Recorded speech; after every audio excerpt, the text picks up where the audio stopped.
Welcome back, dear student. Very good morning to all of you. We are reading the chapter The Ant and the Cricket, and I'm your English teacher Ajay Kumar. We are going to complete this chapter today.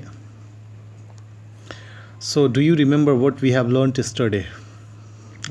Yes, we have learned about the ant and cricket, that how when it was summer the cricket was busy in it's all his stuff and not working, not gathering the foods for the future, whereas the ant was since it is a very hard working creature known for its hard work, has gathered all the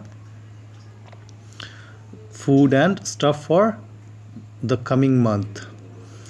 And when the winter arrives, the cricket finds it very difficult to survive in that, and due to that this cricket goes to the ant and asks for the help. He asks for the shelter, as well as the some grains also, and he also promises that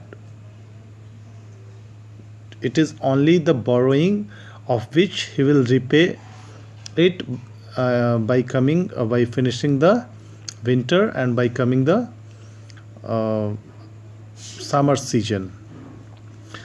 And he also urges to the ant that if not, if the ant is not providing, then he must die of starvation and sorrow. Starvation is the hunger, and sorrow is the pain. So now let's start the reading part of the second portion, final part, and we'll try to finish it. As you can see here, how the cricket is asking for the help. Says the ant to the cricket, I'm your servant and friend. But we ants never borrow, we ants never lend.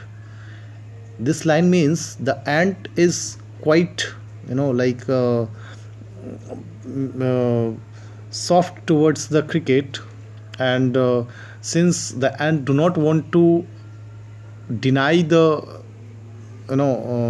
cricket directly, so the ant tries the sophisticated way of denial,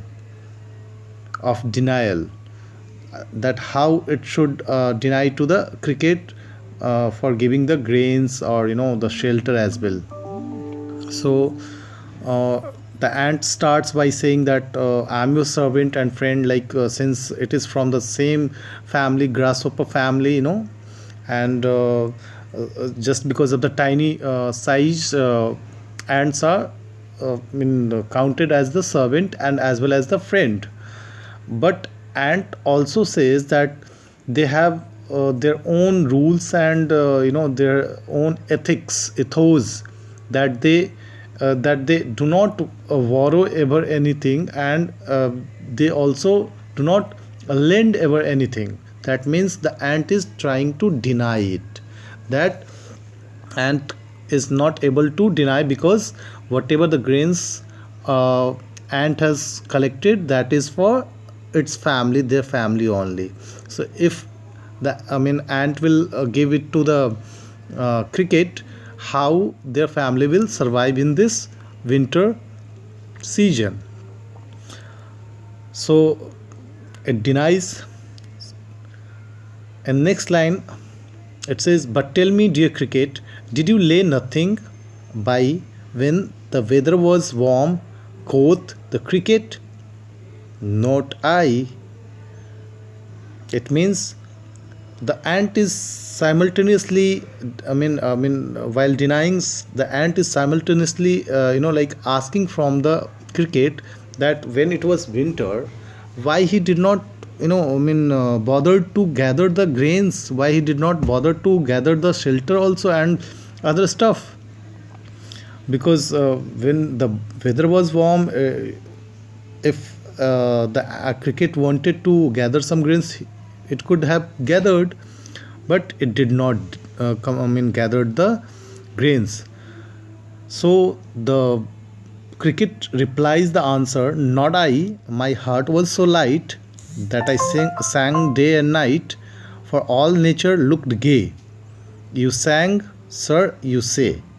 So when the cricket replies that actually uh, he was busy in singing and enjoying the weather, summer weather, and singing and dancing and roaming around either and thither, enjoying the nature. So it was all his fault that he could not gather the grains for the upcoming months. And then after the ant says that you sang, sir, so you say. So I mean, like, the ant is asking here that, okay, so I mean, you have only sung the song and you did nothing. So go then, says the ant, and dance the winter away. So I mean, here, so ironically, the ant is requesting from the cricket to go away and just go away and dance outside, so that the winter should go away, so the winter should finish. Thus ending, he hastily lifted the wicket, and out of the door turned the poor little cricket. Folks call this a fable. I'll warrant it true. Some crickets have four legs and some have two. So in this last para, what the ant has done is, like, it took the cricket hastily, and like, wicket, when here the cricket wicket is being discussed about, when the cricket started in like earlier time. You might have read in 7th standard, we have read it already, that when it started, that time the wicket was of not 3 stumps, but it was only of 2 stumps. So in the same way, what the poet felt like, the ant took cricket leg that was two legs, and he just thrown him out. And this is why the folks call it a fable, because it is true that some crickets have four legs and some have two. So I mean, you can see the four leg crickets who is so busy in singing song and enjoying the, laziness and all that, not thinking about the consequences of future. It must be bothered about the future also. So dear student, now this poem gives you the idea. So you should prepare from the beginning, not in the end.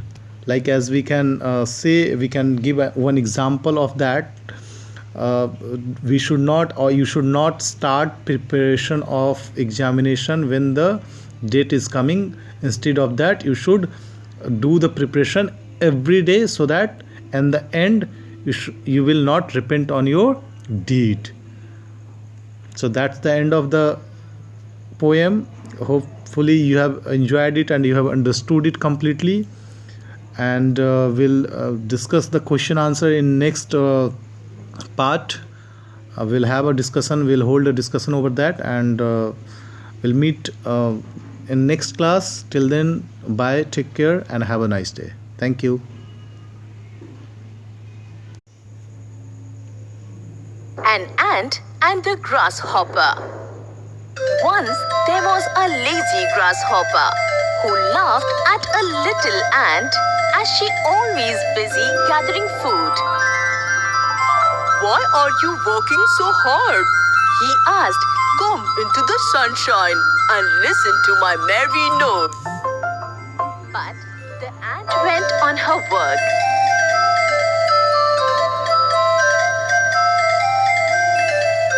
She said, I'm storing food for the winter. Sunny days won't last forever. Winter is so far away yet, laughed the grasshopper back.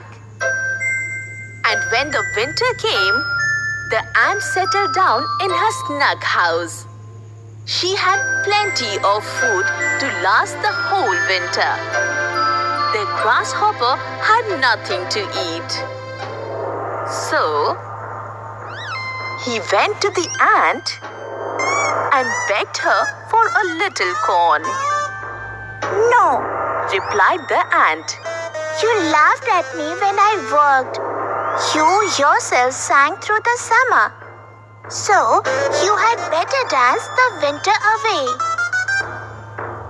Idleness is a curse.